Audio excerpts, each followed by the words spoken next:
Assalamu alaikum and welcome back to Learning Safair Institute. This is me Salman. As you guys already know by looking at the title of the video that I'm going to talk about IELTS paper base. Yes, IELTS paper based test is going to be discontinued from March 2025. This is the latest update. और अब तक की information के मुताबिक जो इसकी deadline रखी गई है वो है 8 मार्च। 8 मार्च जो है तब तक आप जितने भी स्टूडेंट्स हैं जो पेपर बेस की तैयारी कर रहे हैं वो आइल्स पेपर बेस के ऊपर दे सकते हैं। अब इसका हरगिज़ मतलब नहीं है कि आइल्स इटसेल्फ जो है वो ख़त्म होने जा रहा है, नहीं, बिल्कुल नहीं। आइल्स के दो फॉर्मेट हैं, एक computer delivered and the second one is paper based. Paper based जो आइल्स है जो स्टूडेंट पेपर पे जाके देते हैं वो ख़त्म होने जा रहा है, जबकि जो कंप्यूटर डिलीवर्ड है वो रहेगा। तो मार्च में यानी कि 8 मार्च के बाद जो स्टूडेंट्स हैं वो कंप्यूटर के ऊपर आइल्स देंगे। अब इसके बहुत ज़्यादा बेनिफिट भी हैं। मैंने बहुत सारे स्टूडेंट्स से ये सुना है और वो पूछते भी हैं कि सर कंप्यूटर डिलीवर्ड बहुत मुश्किल है, जबकि ऐसा नहीं है। कंप्यूटर डिलीवर्ड टेस्ट जो है वो स्टूडेंट फ्रेंडली है। इसके मल्टीपल बेनिफिट्स हैं। सबसे बड़ा बेनिफिट ये है कि you can get your result in 2 days, 2 दिन में आपका रिजल्ट आ जाता है। एंड जो टेस्ट डेट्स हैं, सीट्स हैं, वो रेडली अवेलेबल होती हैं। कुछ स्टूडेंट्स ने संडे को जाके भी कंप्यूटर डिलीवर टेस्ट दिया है। अच्छा, इसका जो तीसरा सबसे बड़ा एडवांटेज है कि आपके चारों मॉड्यूल वन डे में कवर हो जाते हैं। वो कैसे? LRW जब आप देते हैं तो उसी दिन आपकी स्पीकिंग भी हो जाती है। Whereas in paper base में ये होता था कि जब आप LRW लिसनिंग रीडिंग राइटिंग का जो टेस्ट देते थे तो उससे 2-3 दिन बाद या 4-5 दिन बाद जाके आपका स्पीकिंग कंडक्ट किया जाता था।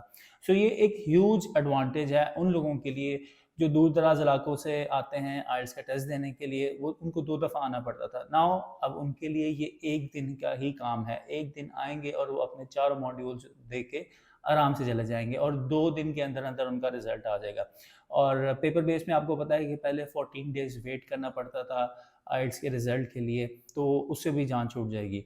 तो ये तो था इसके बेनिफिट्स। अब ये चेंजेस किए क्यों जा रहे हैं? वेल, इसके जो चेंजेस हैं इसकी बहुत बड़ी रीज़न ये है कि कार्बन फुटप्रिंट बहुत ज़्यादा क्रिएट हो जाता है, क्योंकि इस टेस्ट को कंडक्ट करवाने के लिए पेपर यूज़ होता है और फिर उसको पूरा मैनेज करना और एक एनवायरमेंटल फैक्टर भी होता है, क्योंकि पेपर अल्टीमेटली बनते तो दरख्तों से ही हैं।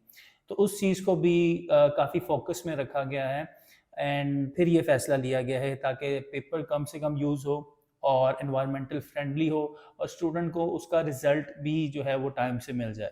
तो ये वो मेजर पॉइंट्स हैं जिनको फोकस में रखते हुए ये फैसला किया गया है। अब हम बात कर लेते हैं कि what is the difference between computer delivered and paper based. अब चूंकि आपके पास थोड़ा सा टाइम है, यानी कि मार्च तक का टाइम है, आप पेपर बेस्ड दे सकते हैं। जो स्टूडेंट अभी पेपर बेस्ड की तैयारी कर रहे हैं वो विद इन मंथ और 2 मंथ वो प्रिपेयर करके पेपर बेस्ड दे सकते हैं। तो उनके लिए मैं फ़र्क बताना चाहता हूँ कि पेपर बेस्ड और कंप्यूटर डिलीवर्ड के अंदर फ़र्क क्या है। As you can see, on your left side there is paper based test and on your right side is computer delivered. Let's talk about listening test first. So in both format you get 25 to 30 minutes to solve your listening test. 25 से 30 minute depending on के कौन सा audio है, कौन सा topic चल रहा है, क्या बात हो रही है, तो 25 से 30 मिनट आपको लग जाते हैं to solve your listening test. Then दोनों फॉर्मेट में आपके पास 40 के 40 क्वेश्चंस होते हैं। एंड इन पेपर बेस फ़र्क यहाँ पे आ जाता है कि इन पेपर बेस आपको 10 मिनट्स एक्स्ट्रा मिलते हैं to transfer your answer to the answer sheet, whereas आपको कंप्यूटर डिलीवर्ड के अंदर 2 मिनट मिलते हैं एक्स्ट्रा। अब आप सोचेंगे सर पेपर बेस ज़्यादा अच्छा है क्योंकि वहाँ पे 10 मिनट मिल रहे हैं, बट ऐसा नहीं है। 10 मिनट जो है वो पेपर बेस में आपको मिलते हैं आंसर ट्रांसफर करने के, whereas in computer delivered you do not need to transfer your answer. आपको आंसर ट्रांसफर करने की बिल्कुल भी ज़रूरत नहीं है, क्योंकि जो आप टाइप कर रहे हैं वही आपका आंसर है। और यहाँ पे सबसे इंपॉर्टेंट बात यह है कि आपके स्पेलिंग मिस्टेक को छोड़ के कोई और गलती हो नहीं सकती। उसकी रीज़न ये है कि सिंपली जब आप अपना आंसर टाइप कर रहे होंगे आपने कैप्स लॉक ऑन रखना है और सारा कुछ कैप्स में लिखा जाएगा। So apart from spelling mistake कोई और मिस्टेक इसमें नहीं हो सकती। जबकि पेपर बेस के अंदर क्या होता था कि अगर आपके वर्ड्स आपस में स्क्वीज हो गए हैं या बॉक्स के अंदर आपने नहीं लिखा तो वो आपके मार्क्स जो है वो डिडक्ट हो जाते थे। तो कंप्यूटर डिलीवर्ड के अंदर आपको ये बहुत बड़ा एडवांटेज है। और ये जो 2 मिनट आपको एक्स्ट्रा मिलते हैं कंप्यूटर डिलीवर्ड के अंदर, ये इसलिए होते हैं ताकि आप कोई स्पेलिंग मिस्टेक चेक कर लें या आप देख लें कि आपने कोई आंसर गलत तो नहीं लिखा। तो ये 2 मिनट आपको मिलते हैं और ये मोर देन इनफ होते हैं to check your answers. Okay, ये तो हो गया हमारा लिसनिंग। नाउ रीडिंग की बात करते हैं। रीडिंग बोथ जो है हमारा, let me just take the pen. Okay, so reading हमारे पास दोनों मॉड्यूल्स जो दोनों फॉर्मेट हैं उसमें एक एक घंटा मिलता है और 40 के 40 क्वेश्चन होते हैं, ठीक है, दोनों फॉर्मेट्स में। अब फर्क किधर आता है? एक बहुत बड़ा फर्क ये आता है कि पेपर बेस में आपको रिक्वायर्ड होता है कि आपके पास जो क्वेश्चन पेपर आया है उसमें से आप आंसर एक नीट शीट में, आंसर शीट जिसको कहते हैं, उसमें आप ट्रांसफर कर लें और उसके लिए कोई एक्स्ट्रा टाइम नहीं दिया जाता, राइट। और 1 घंटे के अंदर आपने अपना पैसेज भी सॉल्व करना है और वो आंसर ट्रांसफर भी करना है। ऑन एवरेज आपको 7 to 8 मिनट्स लग जाते हैं to transfer your answer. Exceptional cases होते हैं, जो स्टूडेंट ज़्यादा ब्राइट होते हैं, जल्दी पिक कर लेते हैं, वो 4 से 5 मिनट में भी आंसर को ट्रांसफर कर लेते हैं, लेकिन वो एक्सेप्शनल केसेस होते हैं, मैं जनरल केस की बात कर रहा हूँ। अच्छा, उसमें फिर ये होता है कि आपके पास 52 to 53 मिनट्स बचते हैं टू सॉल्व योर पैसेजेस।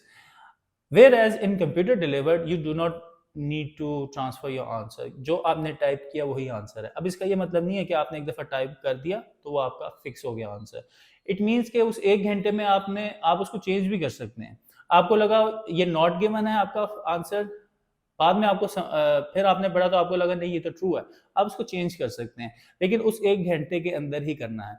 तो जब आपको आंसर ट्रांसफर नहीं करने तो इट मीन्स आपके पास पूरा 1 घंटा है to solve your reading passages. ये एक बहुत बड़ा एडवांटेज है and let me tell you that time pressure is the biggest pressure. Time pressure की वजह से 80% ऑफ द स्टूडेंट जो है वो रीडिंग में फेल होते हैं। स्टैटिस्टिक्स निकाल के देखें, ज़्यादातर स्टूडेंट फेल रीडिंग में होते हैं और रीडिंग के अंदर जो सबसे बड़ा विलन है या एनिमी है वो टाइम ही है। तो टाइम अगर आपको 5 मिनट या 7 मिनट 8 मिनट ज़्यादा मिल रहे हैं to solve your reading passages, तो ये एक बहुत बड़ा एडवांटेज है। Okay, now let's talk about writing. Writing में क्या होता है? राइटिंग में देखिए बहुत सिंपल है। राइटिंग में जहां आप पेपर पे लिखते हैं वहां कंप्यूटर डिलीवर्ड पे टाइप कर देते हैं। Rest is the same. Task 1 होगा उतना ही है, 150 वर्ड्स की रिक्वायरमेंट है। टास्क 2 है, उसका भी वही सेम क्राइटेरिया है, 250 to 300 वर्ड्स का वर्ड काउंट की रिक्वायरमेंट है। That's it. टाइप करना है कंप्यूटर डिलीवर्ड में, यहाँ पे पेपर बेस पे। अब यहाँ पे सबसे इंपॉर्टेंट बात आती है, सबसे इंपॉर्टेंट बात ये आती है कि जहाँ पे स्टूडेंट पैनिक करता है कि सर मेरी टाइपिंग स्पीड अच्छी नहीं है।